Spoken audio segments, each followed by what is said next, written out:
गाली वाली मत दीजिए, हम लोग भी अच्छा खासा पढ़े लिखे इज्जतदार लोग हैं। अच्छा, तो जो हम पूछेंगे उसका जवाब दीजिएगा, हम भी देखते हैं कि आप कितना पढ़े लिखे हैं। ठीक है, पूछिए। कहाँ क्या फेमस बाजार है क्या माई, कहाँ क्या फेमस बाजार है क्या माई, तो कहाँ क्या छौड़ा रंगदार है क्या माई, तो कहाँ क्या छौड़ा रंगदार है क्या माई, तो कहाँ क्या छौड़ा।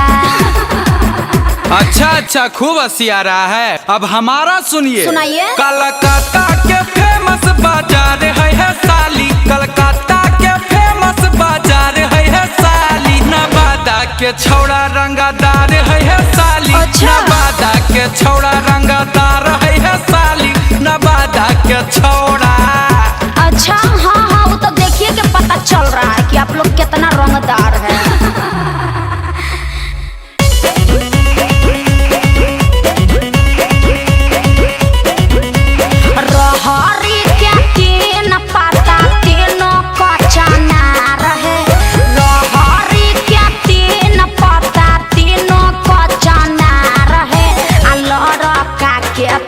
बहिनिया तीनों के तीनों छिना रहे, के तीनों बहिनिया तीनों के तीनों छिना रहे, के तीनों बहिनिया।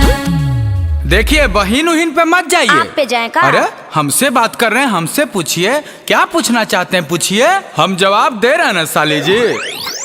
के कर बहिनिया छिना रहे गे माई, के कर बहिनिया छिना रहे गे माई, तो चुमा दे बेले तो यार है गे माई, तो चुमा दे बेले तो यार है गे माई, तो चुमा दे बेले। ए फिरंगी, देख अब एकरा हम कैसन जवाब दिए। भौजिक बहिनिया छिना रे है रे याराबा, भौजिक बहिनिया छिना रहे रे याराबा, त चुमा दे बेले तैयार है रे याराबा, त चुमा दे बेले तैयार है रे याराबा, त चुमा दे बेले।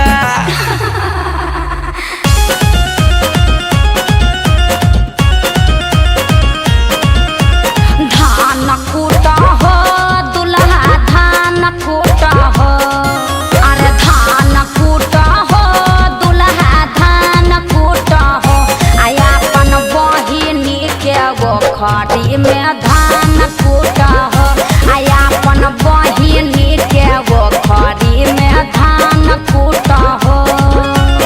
ए भैया के छोटकी साली, तारा जादे ओखरी में धान कुटवावे के मन बा का?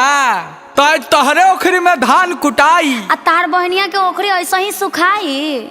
अरे जीजा जी के छोटका भाई, अब की जवाब दीजिए तब मानेंगे। ठीक बा। गली गली में पराचार है गे माई, गली गली में पराचार है गे माई, कि के कर भौजैया फरार है गे माई, कि के कर भौजैया फरार है गे माई, के कर भौजैया फरार है गे माई, के कर भौजैया।